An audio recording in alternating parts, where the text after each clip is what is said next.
how to add the Chrome shortcuts widget to the home screen on the iPhone 16 series.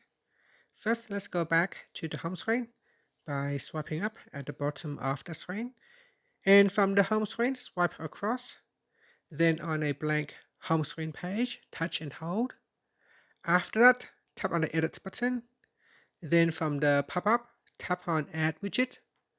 In here, we scroll down and then tap on Chrome.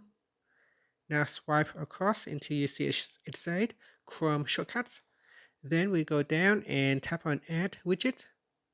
And that's it. After that, tap on the done button to finish.